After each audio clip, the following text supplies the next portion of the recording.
Oh yeah, well one time I swam 300 miles and then just like jumped out of the water onto a ship and was like, beat that. Well, did I tell you about the big blue whale I made friends with yesterday, who I was riding around the coastline? Yeah, my big blue whale, who I let come get you, and then I demanded it come back. Yeah, that you played no part in. No way. Yeah, it's my super mammal. You know Daryl, the big blue whale? He's mine, yeah, super mutant. You own him? Fuck yeah, I own him. I thought he was just a guy who helped people. No. Wait, dude, are we thinking of the right Daryl? We have the wrong Daryl.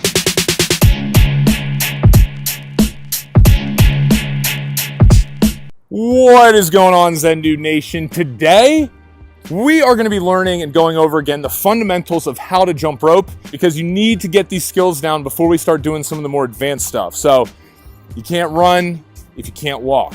You know what I'm saying? Your homework is to jump rope for 5 minutes. That's it.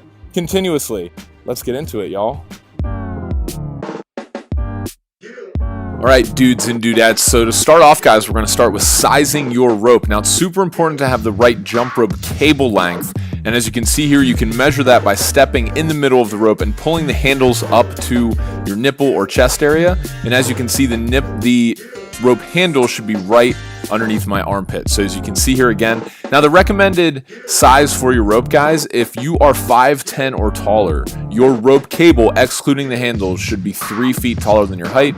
So I'm 6'3", so therefore my rope cable is 9'3", not including the handles. If you're below 5'10", just add 2 feet 10 inches to that, and that's the length of the rope cable that you should have. See, again, pulling it up into underneath my armpit. It's super important to have the right rope length, because you have the right combination of tightness and ability to spin that rope. Now, holding the rope, guys, before we go all out and start showing you how to jump, you're going to need to know how to hold the rope. Now, notice here my body is in perfect symmetry.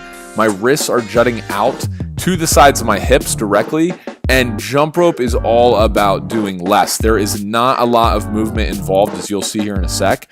But in terms of holding the rope, you don't want to be too high up. You don't want to have your wrist down too far, because you want to spin the rope so that it clears your head with the same amount of inches or centimeters that it clears your feet. So you want to be right in the middle of that spin.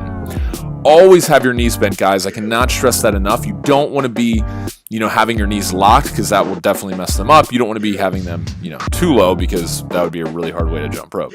Anyway, next up, guys, we have get up on your toes. Okay, so with bending the knees, guys, you want to make sure that you're up on the balls of your feet, on your toes the entire time you're jumping. You never want to be flat-footed, okay? And as you can see here, I'm jumping and I'm on my toes the entire time, and my feet are not coming any more than at the most 2 inches off the ground for regular bounce. So somewhere in the range of 1 to 2 inches is all that. And as you can see, I start going faster, and it requires that I actually jump lower to the ground. So now, putting it all together, guys, spinning the rope, check out my body movements here. As you can see, jumping rope is all about doing less.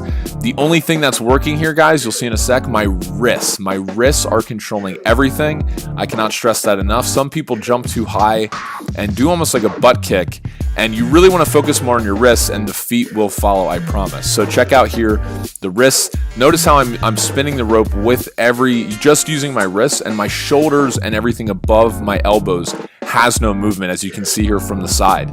Look at that, perfect. Up on the toes, knees bent. I'm swinging the rope. Everything is controlled by my wrists, and I'm making sure that everything is staying nice and tight.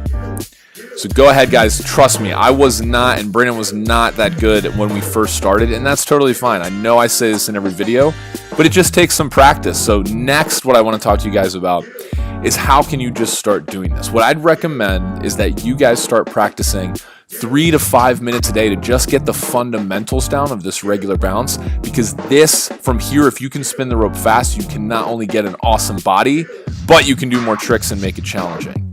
See you guys on the next Zendude Fitness tutorial.